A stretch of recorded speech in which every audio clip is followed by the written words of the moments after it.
You see this guy? He's supposed to be the next big thing, the golden ticket, the one player who could change the entire narrative for a franchise that desperately needs it. But he's not playing. They've benched a Super Bowl winner for a different rookie, and this guy, the one who sells jerseys and headlines, is sitting at QB3, quietly watching the chaos unfold. The problem isn't the decision, the problem is his silence. No outburst, no complaint, just a strange, almost mute reaction that has the entire league screaming. Is he done with this team? Is this a coaching mistake of epic proportions? Or is something even bigger, something political, happening behind the scenes that nobody wants to talk about? You need to hear this because the Cleveland Browns didn't just adjust their depth chart, they detonated it, and the explosion is shaking the entire NFL. Big guy. What's going on? I ain't looking good. Alright, we gotta let my brother have his way in the league. I'm worried about your pop. Where are you worried about him?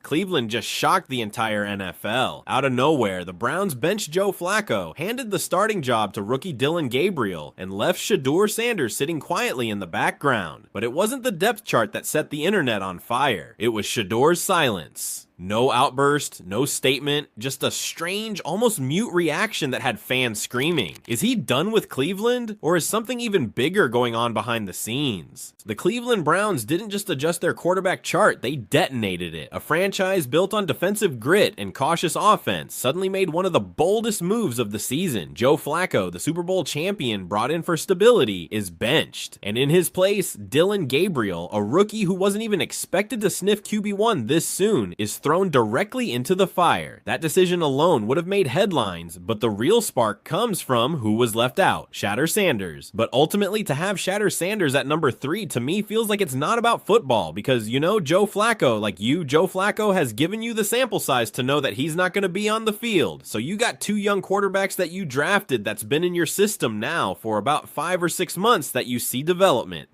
And Mad Dog, here's the thing. If you telling me that throughout the limited reps that Shedeur Sanders has gotten, that he's still not good enough to be your backup quarterback once you get off of your veteran starter, then that's an issue. And you know that he can't play for you. Drafted in the 5th round, hyped as one of the most marketable rookies in the league, Shedeur has become a magnet for attention without even starting a game. Yet when the Browns made their move, he wasn't elevated. He stayed right where he's been since the season began.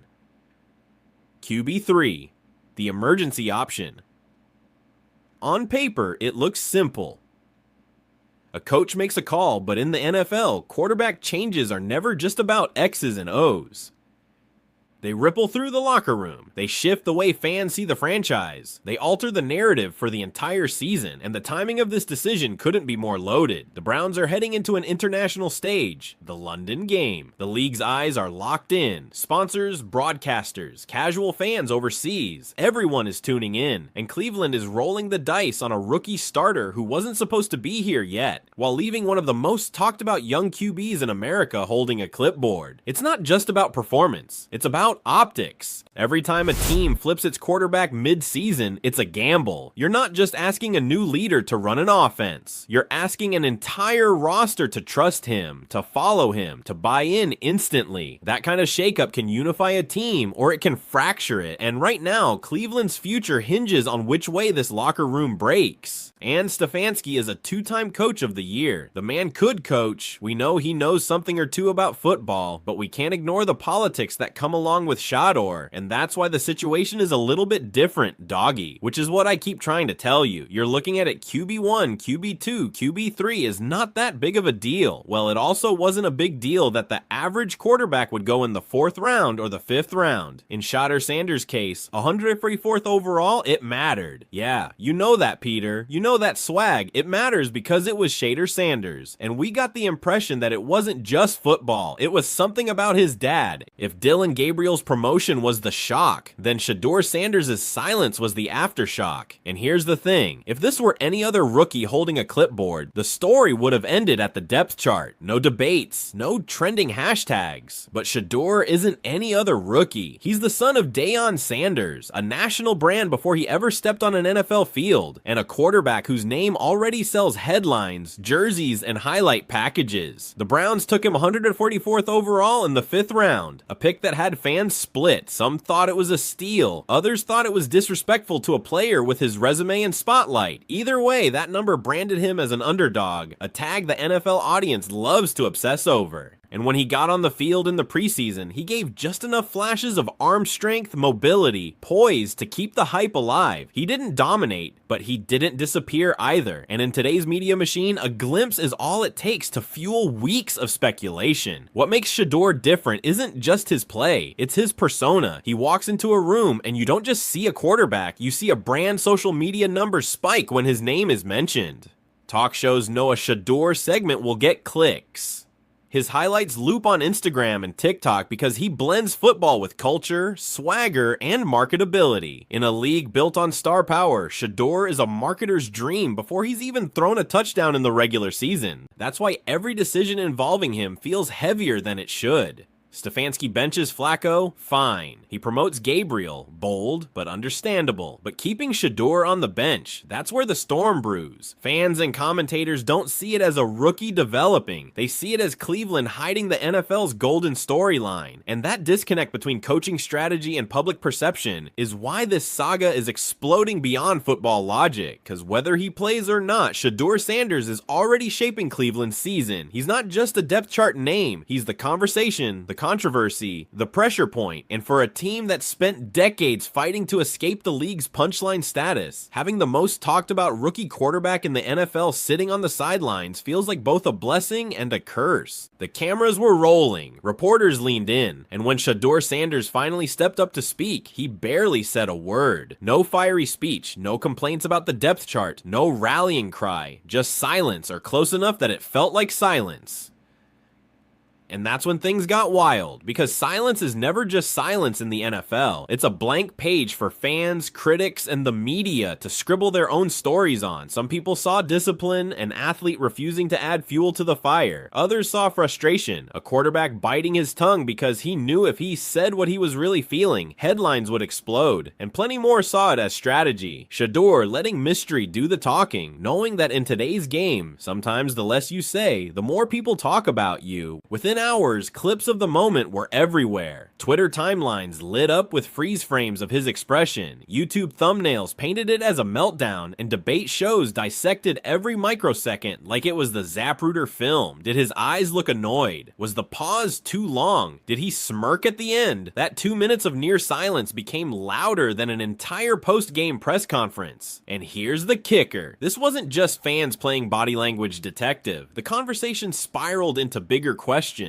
Was Shedeur losing faith in the Browns? Was he signaling frustration with Kevin Stefanski's coaching decisions? Or was this just the maturity of a rookie who understands that sometimes the smartest play is not to play the media's game? Whatever the answer, the mute moment didn't calm the storm. It fed it. It made Shedeur more mysterious, more polarizing, and more marketable than ever. In a league where personalities often matter as much as performance, his silence spoke volumes. Kevin Stefanski isn't the type of coach who chases headlines. He's the guy who fades into the background, calmly flipping through a play sheet while chaos swirls around him. For years, that steady, almost bland persona has been his trademark. But now, that same approach is being painted as arrogance or worse, as sabotage. From Stefanski's point of view, though, the decision to keep Shedeur on the bench has nothing to do with drama and everything to do with control. Coaches live and die by timing. Put a rookie in too early and you risk wrecking his confidence before he's ready. Hold him back too long, and the media accuses you of stunting his growth. It's a razor-thin line, and Stefanski is walking it with Shedeur. When asked directly about his quarterbacks, Stefanski hasn't budged. He said the same things he always says. Preparation matters. Practice matters. Everyone has to earn their spot. It sounds generic, maybe even dismissive, but that's intentional. He's not in the business of handing the media juicy sound bites. He's in the business of protecting the team's strategy. And let's not ignore the roster dynamics. By elevating Dillon Gabriel, Stefanski sends two messages at once. First, that Gabriel earned the reps with his consistency in practice. And second, that Shedeur's development is a long-term project, not a short-term shortcut. In other words, he's telling the locker room, we're rewarding steady work, not hype.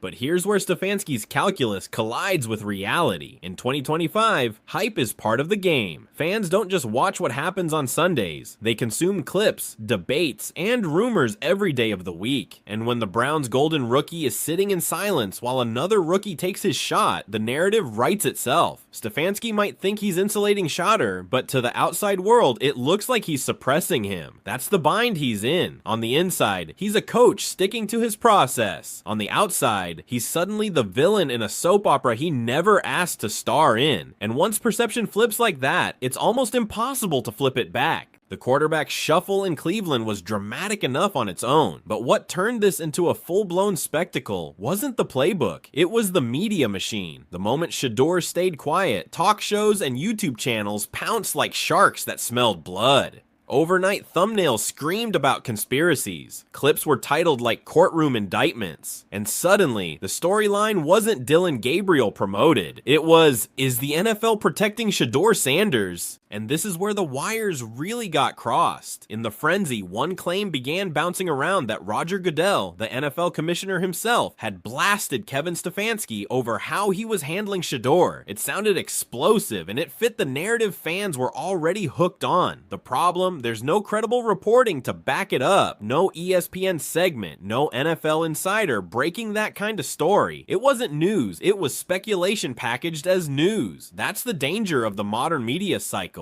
A dramatic rumor spreads faster than any verified fact, and once it's out there, perception becomes reality. Fans debated it like it was confirmed. Analysts half joked about it on air, and before long, casual viewers couldn't even separate whether Goodell really said anything at all. Meanwhile, the actual verified story was far less theatrical. Stefanski made a coaching decision. Gabriel got the nod. Shedeur stayed QB3. That's it. But in 2025, that's it doesn't sell. Drama sells, scandal sells, and silence like Shedeur's muted moment sells more than almost anything else. The irony, the more the rumor mill spins, the bigger Shedeur's star gets, even if he hasn't thrown a single meaningful pass yet, because controversy and curiosity are rocket fuel for brand value. So while Stefanski is trying to run a football team, the media is running a completely different game, and the scoreboard there isn't wins and losses, it's clicks, views, and viral moments. Here's what makes the Shedeur Sanders saga different from almost any other rookie quarterback story. It isn't just about football, it's about business, it's about image, it's about the way the NFL feeds off star power like oxygen. Think about it, this league has always thrived on larger-than-life personalities. Tom Brady wasn't just a dynasty builder, he was a marketing machine. Patrick Mahomes isn't just a quarterback, he's a walking highlight reel with endorsement deals spilling out of every commercial break.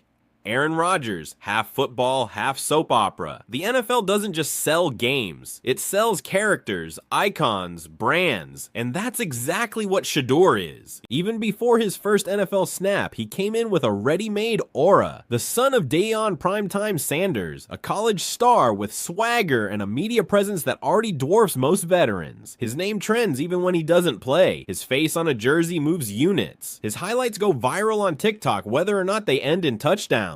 That's leverage most rookies can only dream of. That's also why every decision about him feels magnified. To Kevin Stefanski, he's a rookie quarterback in development. To the NFL and its marketing arm, he's a golden goose. A storyline that can drive ratings, sell jerseys, and pull casual fans into the drama. And when those two timelines clash, coaching patience versus brand urgency, it creates exactly the kind of tension we're seeing now. Because if Shedeur succeeds, it's not just the Browns who win, the league wins, sponsors win, networks win. That's why even the perception that he's being suppressed explodes into controversy. It's not just about snaps, it's about a business model. And here's the kicker, Shedeur doesn't have to say a word or throw a touchdown to benefit from this. The brand grows either way. Every rumor, every clip, every headline makes him more valuable. He's already the conversation, even as QB3. So when fans demand to know why isn't Shedeur starting, the question isn't really about about football. It's about the collision between a coach's playbook and a billion-dollar entertainment empire that thrives on stars. For the Browns, this isn't just another quarterback shuffle. It's a pressure cooker that could shape their entire season, because in Cleveland, nothing ever comes easy. This franchise has lived decades as the NFL's punchline, fighting to shed the weight of collapse after collapse. And just when it seemed like they'd built something steady, a top-tier defense, a coach with a calm hand, a roster with balance, they've been dragged right back into the circus. In the locker room, the message is delicate. Naming Dillon Gabriel as QB1 says hard work matters, reps matter, consistency matters, but keeping Shedeur buried at QB3 while his name dominates every headline, that creates a tension you can't measure on a stat sheet. Teammates start whispering, fans start questioning, and the quarterback room turns into a fishbowl. Every move is scrutinized. Every practice rep feels heavier than it should. For the fan base, it's another gut punch. Browns fans are used to heartbreak. They've seen stars leave, draft picks flame out, and seasons implode. Shedeur felt like something different, a shiny new hope, a name big enough to flip the narrative. And now, instead of riding that wave, they're watching him sit behind two other quarterbacks while national media paints Cleveland as the team hiding the NFL's golden child. It's the kind of irony only Browns fans could truly appreciate, because chaos seems to follow this franchise like a shadow. And here's the dangerous part. Everything changes if Dillon Gabriel stumbles, if he looks shaky in London, if he throws two bad picks. If the offense sputters, then the call for Shedeur becomes deafening. Every incompletion becomes fuel for the question, why isn't Shedeur out there? That kind of pressure doesn't just land on Stefanski, it lands on the whole roster. The Browns could be 12-5 and still find their season overshadowed by the quarterback they aren't playing. That's the reality of this moment. They're not just managing a football team, they're managing a storyline that is already spun way beyond their control. So where does this circus go from here? For Browns fans, and really the whole NFL audience, there are a few pressure points to keep your eye on in the coming weeks. First, the London game. Dillon Gabriel isn't being eased in with a soft landing. He's starting on an international stage in front of cameras broadcasting across time zones. How he performs there will set the tone for everything that follows. A solid outing buys Stefanski breathing room. A rough one pours gasoline on the start shot or fire. Second, watch the practice reports. Beat writers will be watching reps like hawks. If Shedeur suddenly starts getting more work with the first or second team, it won't stay secret for long. And in Cleveland, even a whisper of a shift is enough to send social media into overdrive. Third, the post-game quotes. Body language, word choice, and tone matter. If Stefanski comes across defensive, or if Gabriel dodges confidence questions, the narrative flips instantly. If Shedeur stays silent, or even drops another cryptic soundbite, that's fuel for another week of headlines.